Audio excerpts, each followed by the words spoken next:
So, Lorna, what would you say is the most important aspect of a student's university application?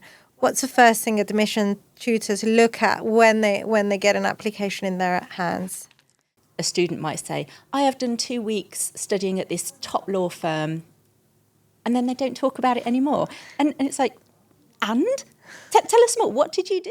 Completely different. So they really need, it's really important, they go into university websites and really look at the details, the modules. Yeah. If you're struggling to write 500 words about why you enjoy the subject, are you really going to manage to study it for 3 years? Good indication that maybe you should start looking for a different course. Absolutely, yeah.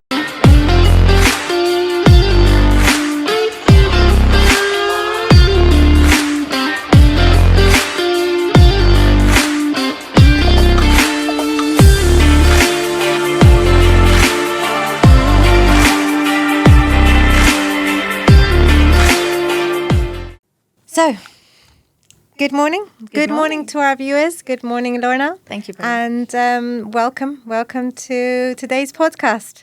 Actually, welcome, Lorna, to my first podcast. You're very welcome. Absolutely honoured to be here. Lovely to have you. And welcome to Cyprus. Actually, should I say welcome back to Cyprus? Yes, I always love coming to Cyprus. I think I've lost count of how many visits I've done so far, but it's always an absolute pleasure to come back. The weather's so warm. And to our school. I mean, yes. Coming back to our school. We've been many times. It's always a pleasure to come here. You've got such brilliant students. We get loads of applications every year, so it's brilliant. We do, actually. I'm proud to say that I would say on average every year we get between 15 to 25 offers from the University of Warwick. So there is definitely an interest. Brilliant. To say the least. Okay, I think we can dive right in and just get the information out there, the information that the viewers are waiting to hear. So, Lorna, what would you say is the most important aspect of a student's university application? What's the first thing admission tutors look at when they get an application in their hands? Well, we actually look at everything. We look at the UCAS application holistically as a whole. For competitive universities, I mean, I think it's taken as a given that everyone that applies to us ought to be getting the minimum requirements that we ask for in the prospectus, because 96% of the applications that apply to us are predicted those sorts of grades. So for a competitive university, we need to look more at other areas that we can differentiate the best students from. But then we will also look at the passed and achieved grades if they've done IGCSEs or the qualifications, personal statement and the academic reference. So we look at everything all together to make an application. You said personal statement. I think personal statements are something that unfortunately, and they shouldn't, but they stress personal statements stress out students. I mean, how much weight is given to personal statement? Should students be so anxious about writing? Would you say maybe 500 words statement about themselves? Yeah, that's what it normally equates to. So UCAS at the moment you've got 4,000 characters, which equates to about 500 words or 47 lines of text for UCAS. It is a difficult thing to write, and I can appreciate that it's a stressful thing. I think it's a process, and if anyone's expecting to nail their personal statement on the first draft, they need to think again, because you've got so much experience. You've lived on this earth for 17, 18 years of your life. How are you going to pick the best examples to put into your 500 words that you've got, and always link back to this is why I went to study this course at university. So what UK universities are looking for, because if anyone's looking to apply to a different, other countries, so the US or, Spain, Cyprus, France, anywhere else, they're all going to have their own application processes and focuses. Now, the UK, because our degrees are only 3 years, it means that you dive right in studying the course that you're interested in studying. So rather than if you go to the US and you've got that extra year or two before you even start specialising in your major, the UK, if you're starting on biological science, that's straight what you're going in to do. So what we want to see in a personal statement is your motivation and passion for the course you're applying for. That's what 85% of your personal statement ought to be about, really. It's some universities will put different weighting on it. So, and even different departments at the university. So there might be departments at Warwick that will put more emphasis in a personal statement, where others will give it a glance and make sure it makes sense, but there's less weighting in it for the decision making of the offer. But it's still a really useful process for the students to go through, because it needs, you're applying for this course and you're going to be studying this subject at university for 3 years, and that's the main subject that you'll be studying. So if you're struggling to write 500 words about why you enjoy the subject, are you really going to manage to study it for 3 years? Good indication that maybe you should start looking for a different course. Absolutely, yeah. I think also a tricky part of writing the personal statement is when you're applying for maybe a joint degree. Yes. That's what students always find tricky. Yeah. But I guess admissions tutors will be a bit more flexible in terms of what they're looking for when they take personal statements for joint degrees. Yeah, there is flexibility, and the same could go for even more interdisciplinary subjects such as PPE, so politics, philosophy and economics, or politics, philosophy and law. We accept that students might not be applying for identical courses to all 5 universities, because PPL at Warwick is quite unique. I don't think you'll find 5 universities on your UCAS application that actually offer the identical course. And we know that. So what we normally suggest is that you should include examples of at least 2 out of the 3 areas that you're applying to study. But most courses that are joint courses in the UK, they're joint courses for a reason. It's because the subjects go well together. So if you're applying for PPL, you pick political examples that have legal ramifications or something. You find the interesting points between it. So you could take, Brexit, for an example, how political decisions have now led to the legal ramifications and the different immigration issues, across those that all have their own ramifications. If you look at Donald Trump when he was elected, several years ago, he wanted to build his wall with Mexico, and that's a political statement, but the legal ramifications and the ethics involved in that, are really, useful ways that you can draw out your passion about that, and that will apply.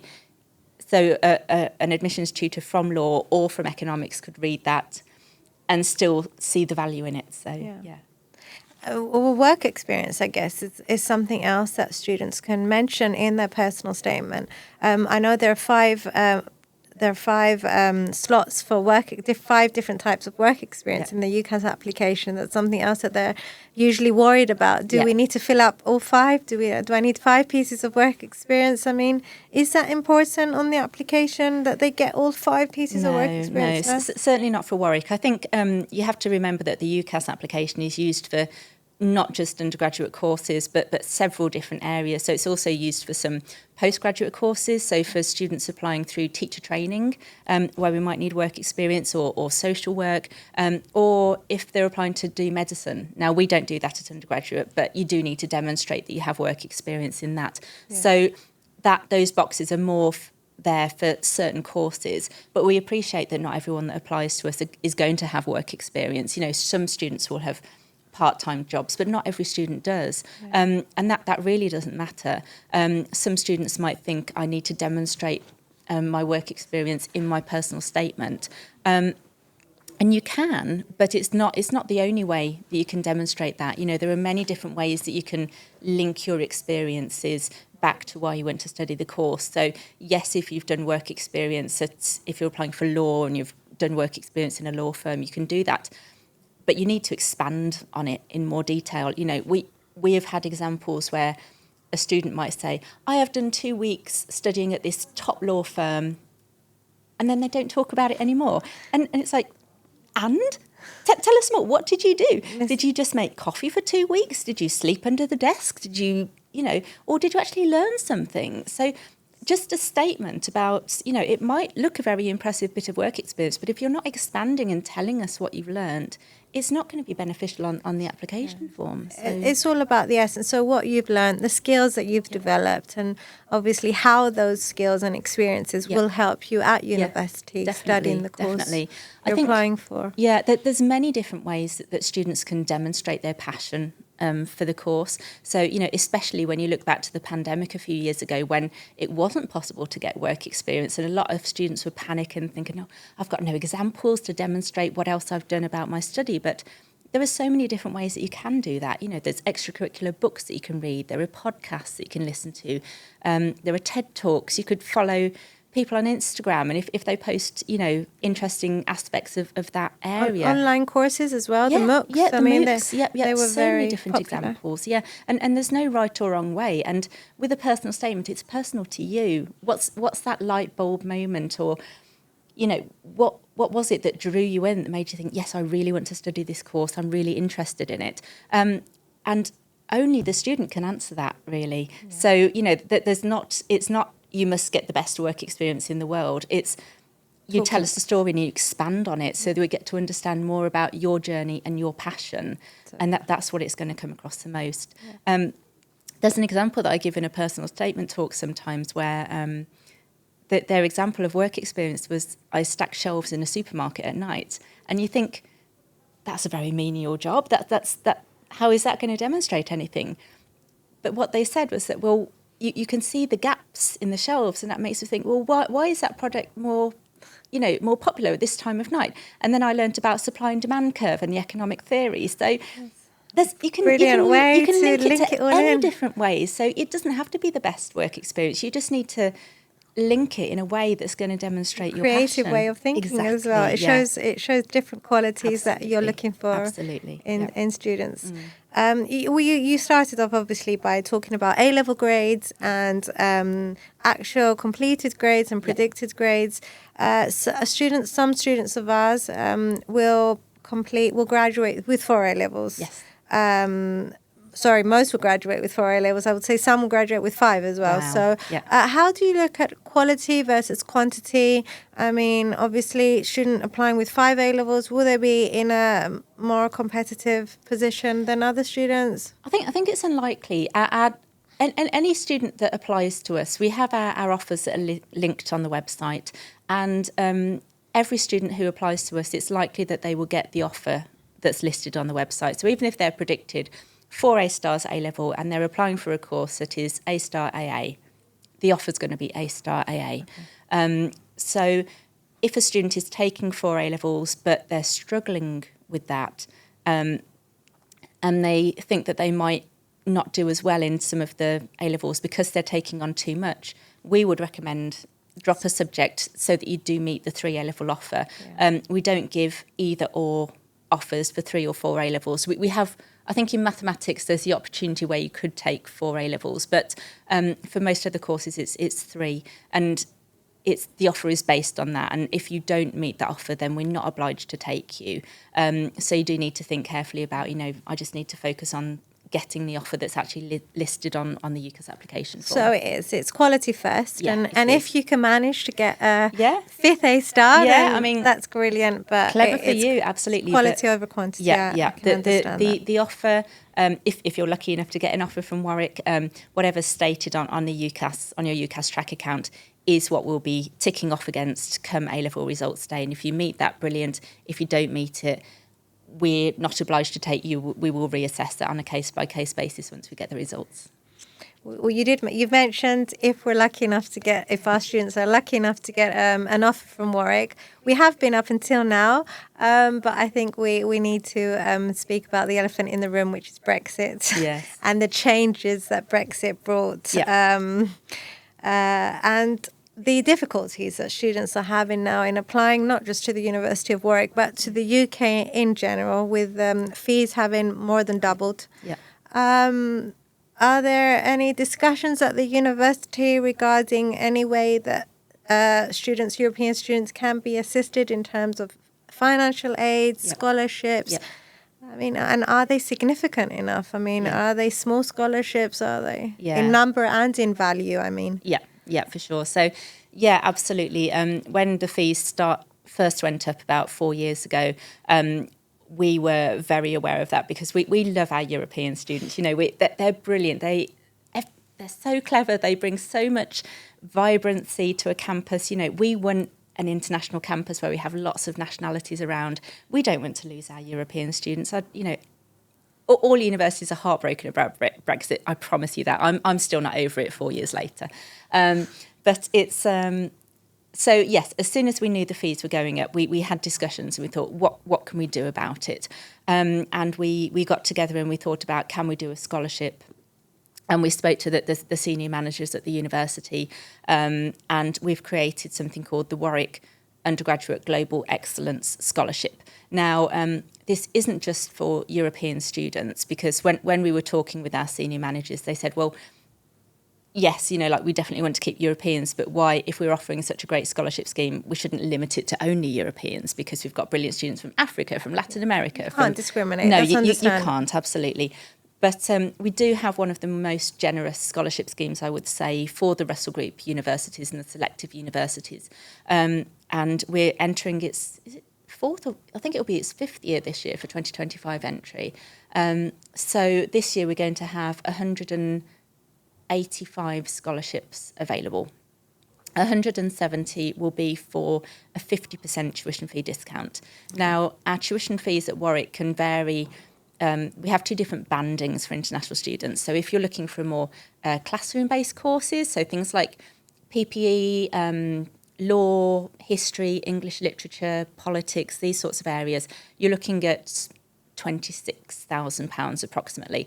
If you're looking for a science-based course or the business school, you're looking at over £30,000, maybe £32,000.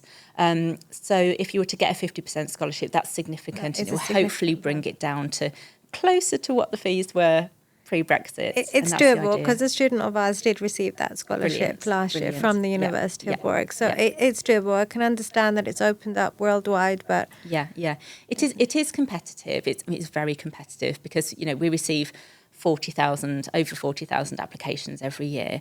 The scholarship is for anyone who pays overseas fees, but we want to try and get a good spread across all different departments of the university. So what you will find is that certain courses attract more international students. So things like economics, business, engineering, mathematics. So if you think that the proportion of international students for those courses, it's also going to be more competitive to get a scholarship for those than if you were going to a course that's perhaps more UK focused, you know, so you can have a think about that. But we do try and give a good spread of scholarships across all three of our faculties to make sure that, you know, we're attracting students to all of the courses that we have. Yeah. Well, I would say our students, I mean, the most popular courses that our students apply for is, I would say that maths and law, I would say, the two courses that are up there. But we also make applications for PPE and the PPL course, like you said, because not a lot of universities in the UK offer the PPL course. That's also, and Morse. Yes. Morse is very popular for our advanced math students as well. Yeah. And these are all very interdisciplinary courses, you know, and I think the PPL one especially is a really interesting one about, I listened to a lecture from the course leader of the PPL programme, and he was so enthusiastic and gave so many interesting examples about what they study in the course. And it's not just that you look at the context of law, you know, so you look at if this law was written, you know, 50, 100 years ago, society has changed so much in that time. Is it still viable, or do we need to change the law? And if so, what would you do to change it? You know, so the students get this in-depth understanding rather than just looking at this is what the law says, this is how you work with it. But you're really understanding it and making those choices.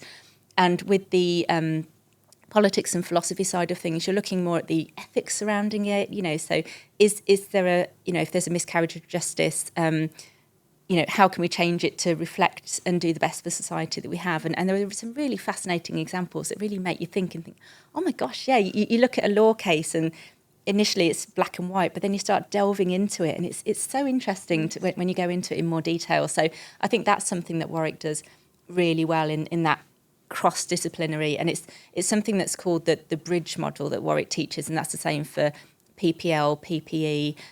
It's bringing these together. And I think that's also a good point for students who are starting to think about these sorts of courses when they're applying, is that just the same name at different universities is going to be a really different course. Yeah. So some universities might teach PPE very linear, like you have to study all three evenly, and you just take modules from each of those courses, whereas we teach why do they work so well together and how do they bridge and interact together? I would say it's that, I mean, for exactly for this reason, it's so important for students to study the course details extremely well at the universities they're applying to. For example, even accounting at one university and accounting at another could be completely different. So they really it's really important they go into university websites and really look at the details, the modules. Yeah, absolutely. It can be so different from university to university. And we've got other slides of, like what was it like to study English at Southampton versus University of Warwick, and the modules and the choices that you can get. If you're more interested in, women and modern literature, or you're more interested in, the classics or Shakespeare and things, it can vary so much at university. So it's really important for students to do their research. And once you start diving into the websites, we have so much information on our websites for the modules that you can teach. So if you click through enough to the different core modules and the optional modules, you can see exactly what you'll be learning week by week, the key books that you might want to read, how it's assessed. So if you're someone who does better in an exam situation or an essay situation, you can see the percentage of how much weighting your course goes towards it. So when you're starting to choose and finding out how best do you learn, there's so much information you can find. It's all there on the website. It just takes a bit of digging. It's important. It's important to choose the right course, the right university. Life at Warwick, I mean, that's something that students obviously will take into consideration before they choose their university. So I don't know if you want to tell us a little bit about what life is like at Warwick. Yeah, absolutely. And that's a big part of choosing a university. So the course is a very main part. At Warwick, we're a campus university, so students would want to think about, do I want to live in a city? Do I want to live on a campus? Do I want to live by the sea? Do I want to live, I don't know, up north, and think about the pros and cons of each of them. I'm very biased, obviously. I've worked for Warwick for 10 years. I love it. I don't think I could do this job if I didn't believe in where I worked. So it's a campus university with just under 30,000 students, and over a third of those come from outside of the UK. So it's a really international mix of students. We have 140 different nationalities represented on campus, 150 probably if you also count our international faculty. So it's not just a student body, it's everybody that works at Warwick is really international. And you have a large Cypriot community as well. Of course we do, yeah, definitely, and a very active student society that takes place on campus. So in my biased opinion, I think that the benefits of a campus university is that it's really like it's a community. So everything you need is all in one place, and it's like a small city in itself. So with 30,000 students, that is the size of a small town or city.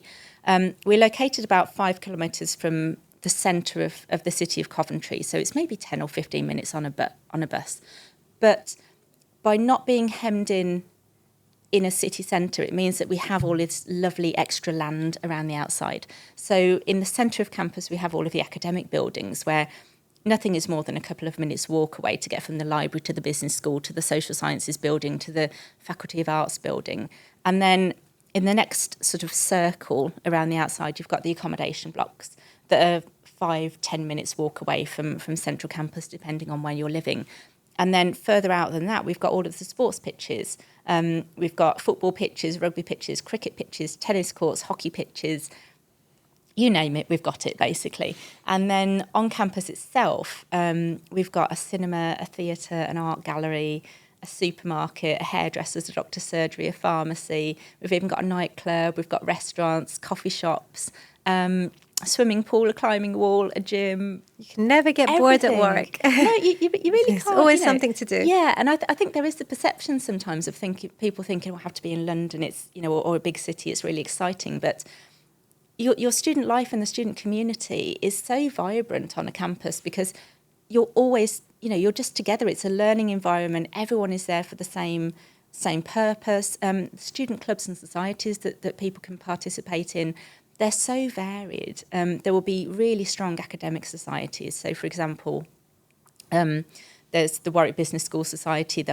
We have something called the Warwick Economics Summit. I don't know if you've heard about this one before, but this is a conference.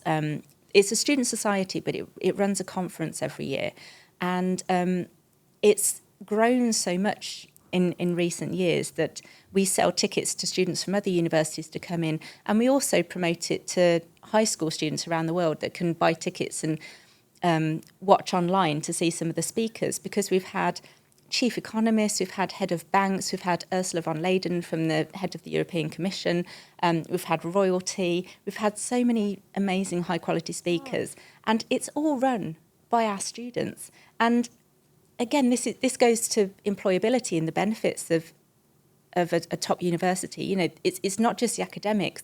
It's if you can put something like this on your CV. I mean, how amazing does that sound? It's very impressive.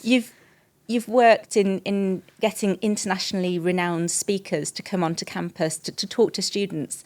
And the organisation, the logistics, the marketing, and the fact that this conference is now so well renowned across the UK and internationally with people watching online, and this is just a student club that you can do in your extra time. So it's fantastic. But then obviously we'll have our cultural societies, we will have sports societies, and then we've got anything and everything in between: volunteering, religious, dance, music, drama.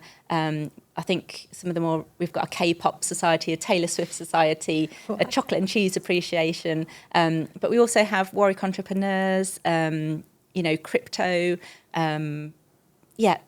public speaking, debating, all of these different clubs. So whatever your interest is, the students can do this. And I think a lot of undergraduate students will join maybe 3 or 4 different clubs and societies each year.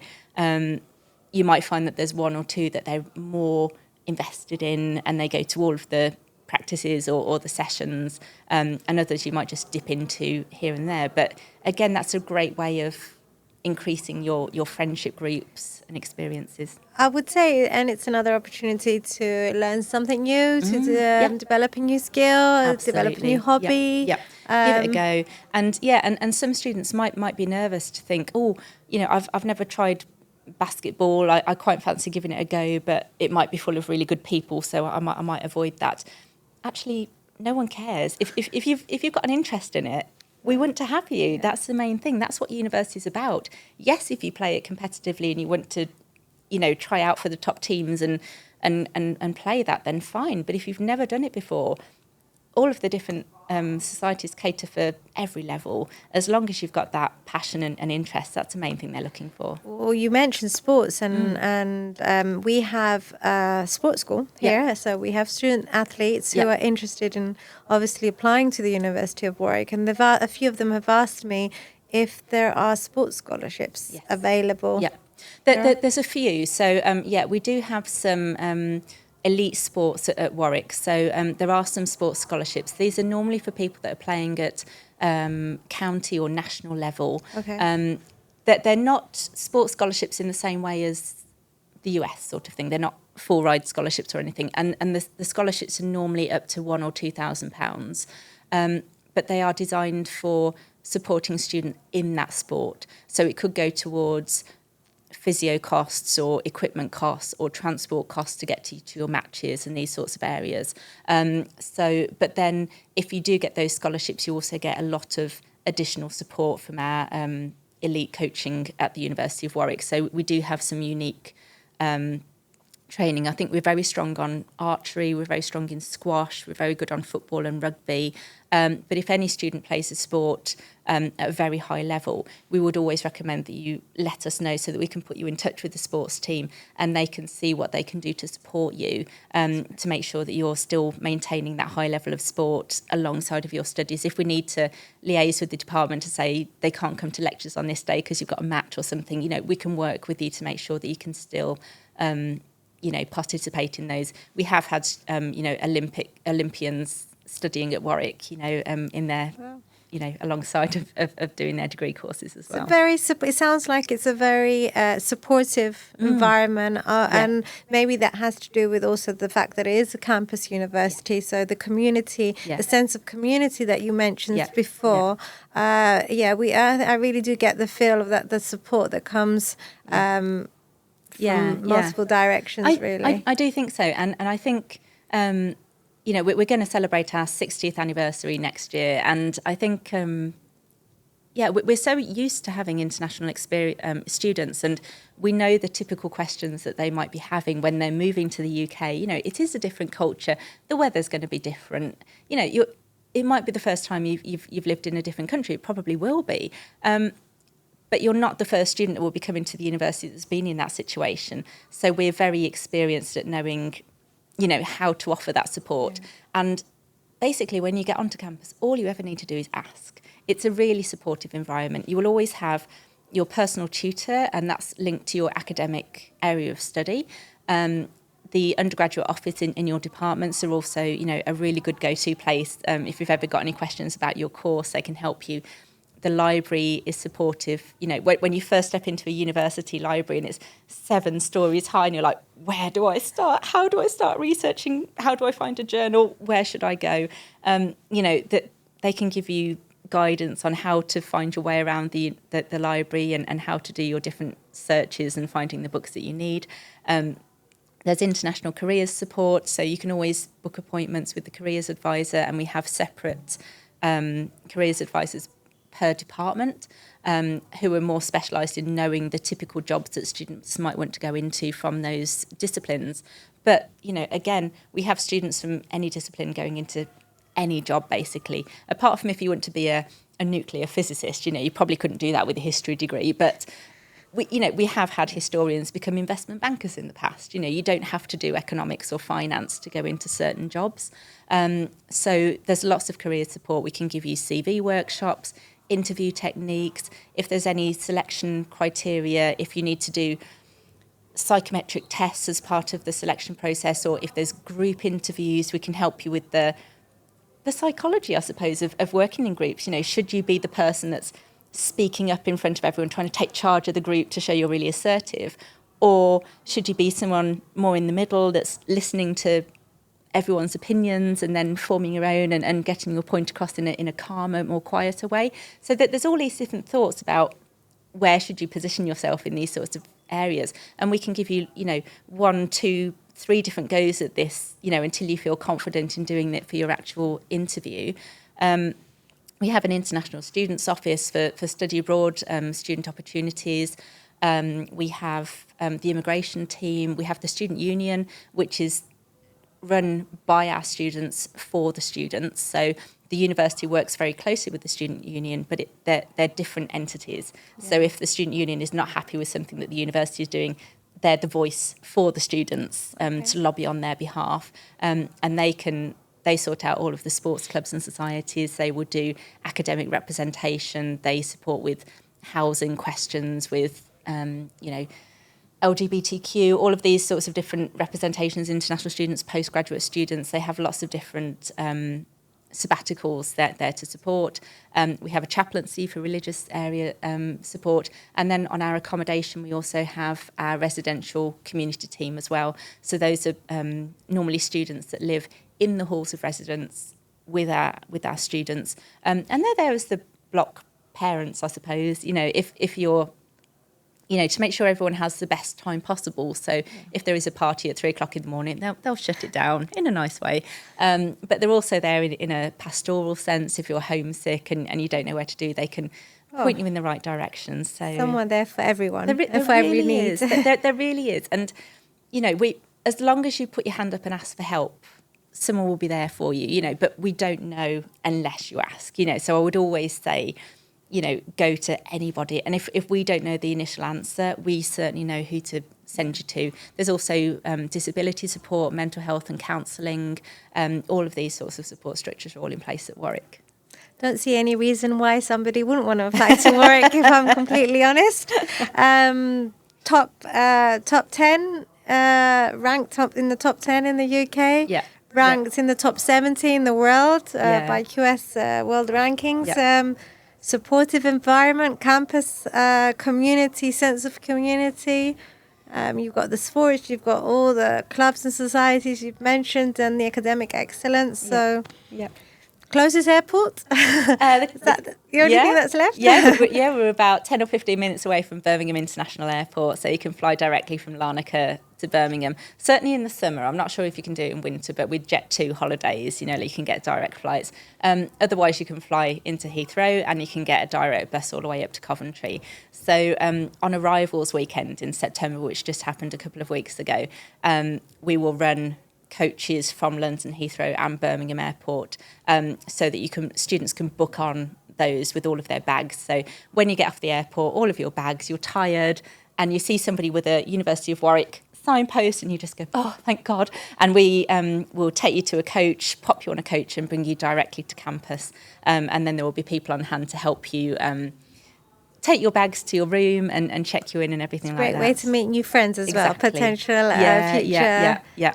And we have a huge welcome week as well, so that the week before lectures start is there for you to settle into university life, find out the clubs and societies, go to the student union events, buy a pot plant for your room, buy some posters, make it like home, have a campus tour, get to know your way around, meet the department, meet your personal tutor, see the sports facilities and everything, so that when you start in week one, a week later, you feel a bit more like, okay, I know my way around. I know I've got my bank sorted. I've got my registered with my doctor. I've done all of this life administration that you have to do when you move to a new country, and then you can start focusing on your studies.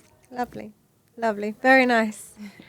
Well, thank you very, very much. It's my pleasure. Thank you for coming. Thank you for that great insight into the University of Warwick. I mean, sounds great. Sounds amazing. I'm sure applications will be increasing over the next few weeks.